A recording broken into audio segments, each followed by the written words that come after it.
What do I think of the teaching excellence framework? Well, I do rather feel that with a little bit more perhaps intelligent engagement some years ago, we might have got a teaching excellence framework that the sector was more comfortable with than the one it has got now. But that's past history.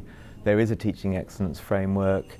It is going to be linked in part to the way in which universities in England certainly are being funded. And I think that some of the results will be rather counterintuitive. For some universities, it probably won't make a huge amount of difference to their reputation or their ability to recruit students, whether they're gold, silver or bronze, if you're Oxford, for example. But for some others, it may well do, I think. And in fact, some of the mission groups, which have a kind of a sense of their own self about their quality, may find that they've got members within those mission groups which actually are not quite at the level that they thought they were, either in teaching or, dare I say it, perhaps in research either. Whether it's possible to have a TEF that's really subject related, I think is doubtful. I think what a subject is not easy to define. I think that the bureaucracy around that might become too great. And actually, in some senses, maybe the virtue of a teaching excellence framework is that it will be relatively simple, related to a kind of a sort of a data set that will endure.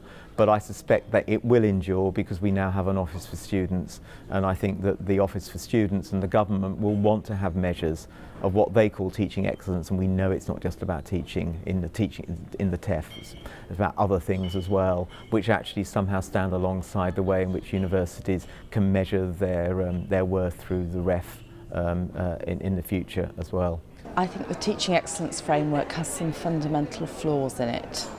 I think when you have a mix-up between the regulatory bodies and the quality bodies, and you try and link things to fees, and then you take the link between fees and quality away, you get a very muddled picture. And I think as we move from TEF 1 to TEF 2, people are concerned that they're not able to sell their unique qualities within that quality summary.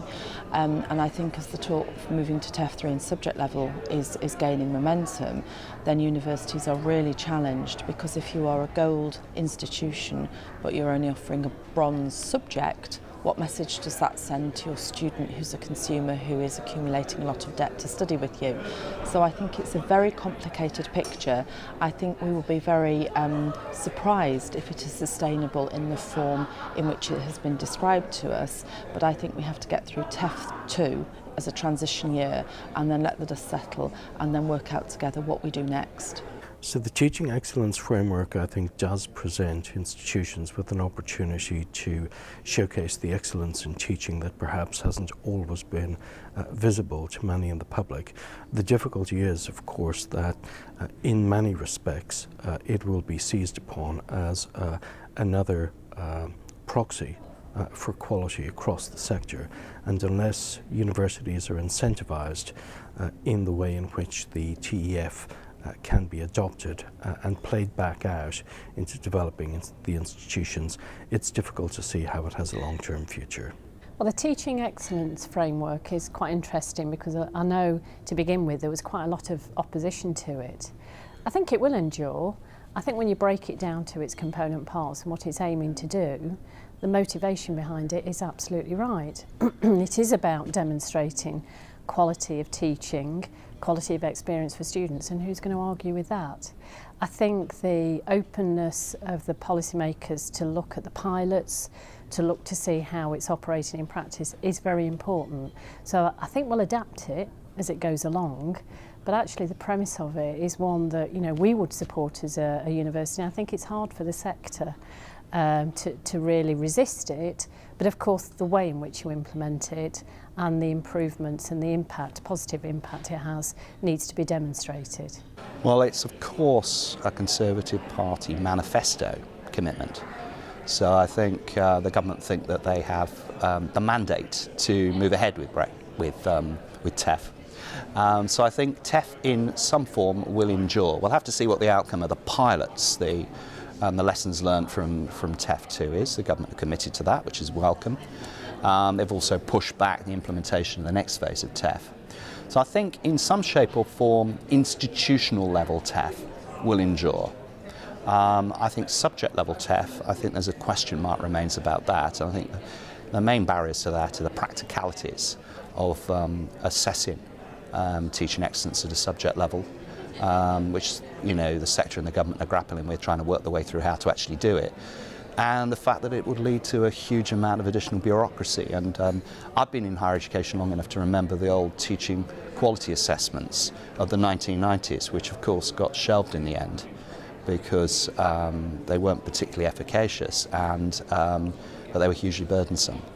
So it would be a massive exercise to run it every year, subject level TEF. Think of all the people involved, all of the overhead and if the actual purpose is to provide better information and guidance to applicants, students, parents and so on, there are other ways of achieving that. For example, rebooting KISS or Unistats, or using modern digital technology and intelligent reading of data, perhaps a more interactive way of conveying that information without the burden of TEF. But we'll just have to see how it develops. I think the most important thing is that we have a real lessons learned from the pilots.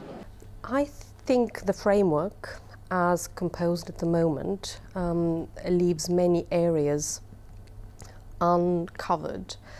Most of all, teaching excellence. Because the teaching excellence framework, as framed at the moment, draws on NSS statistics and other student performance data in addition to page-limited institutional submission.